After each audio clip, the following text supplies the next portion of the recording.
right, on the Sunday night card, team we just talked about there, Denver, they're going to be heading to the team we just saw Monday night on the Colts. Fascinating matchup as Peyton Manning returns to the city that he was there for so many years and helping them win their last Super Bowl. Denver Broncos open 3-point road favorite, up to 3.5 with a total of 45. Most of the early money has been, well, bets anyway, has been on the Denver Broncos.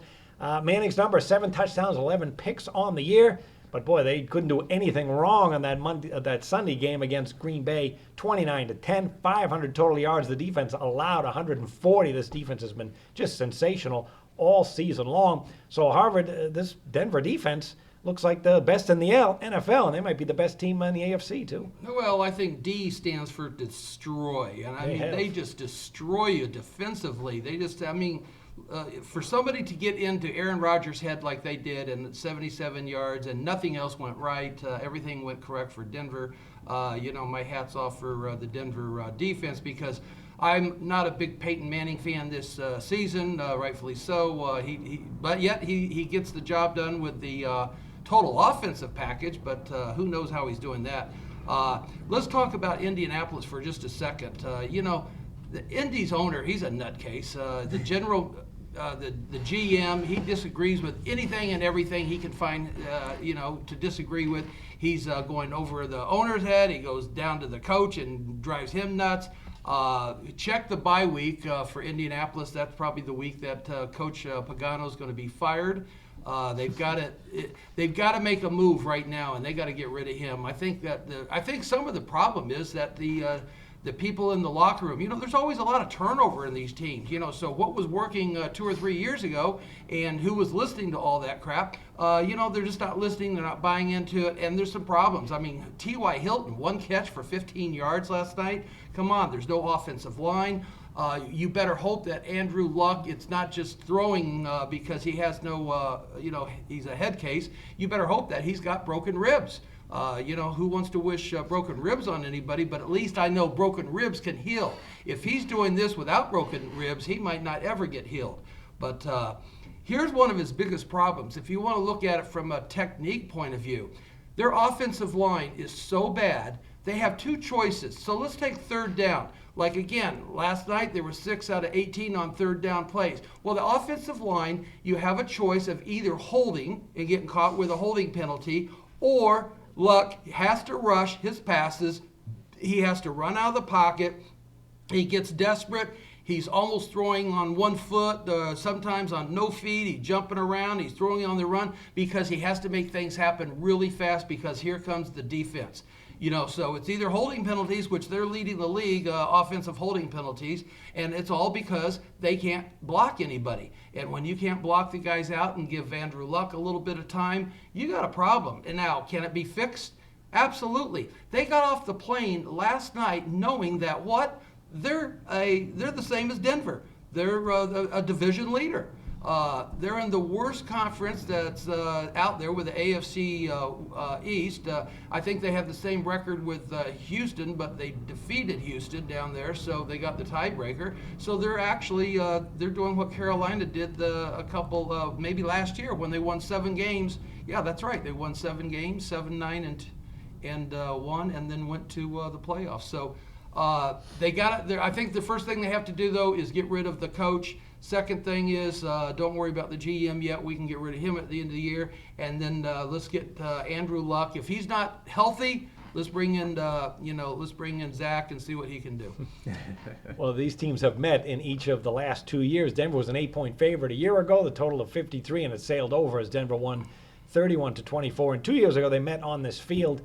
Denver was a 6.5-point favorite, total of 53, and it sailed over. The Colts won the game straight up 39-33. Denver 13-5 against the spread when they face a losing team, and the Colts have been doing too much of that losing this year. 3-5 record. I guess I'd call them the little train that couldn't, because remember, they were in the AFC title game back in January. They kind of loaded up on offense in the offseason, and big things were expected, but a lot of things have gone wrong for this team. Andrew Luck, 13 touchdowns, 12 interceptions.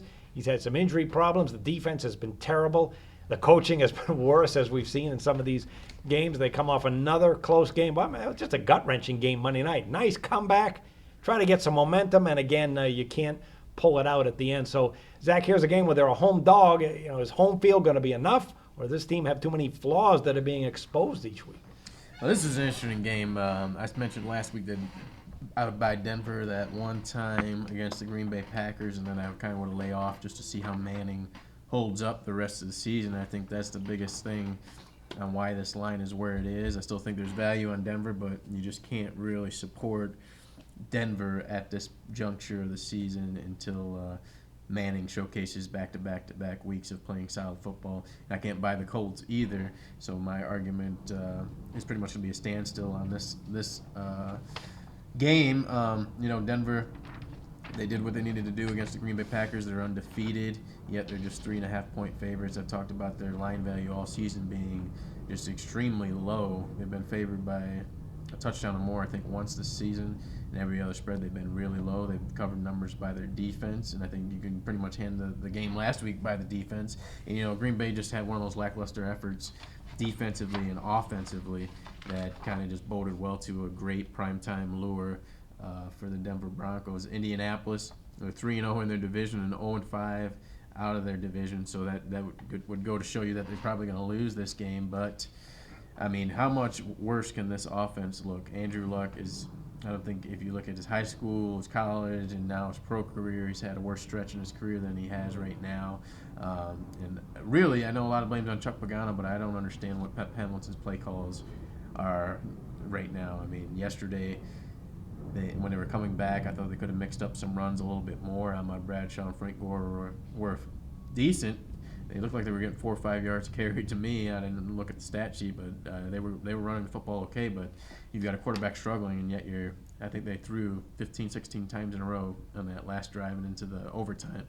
That's all I saw was 1 or 2 runs. So can't have that type of strategy against a defense like the Broncos.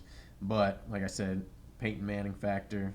I'm not going to buy the Denver Broncos right now. Just for the next month, I'm just going to watch him and see how Peyton Manning holds up.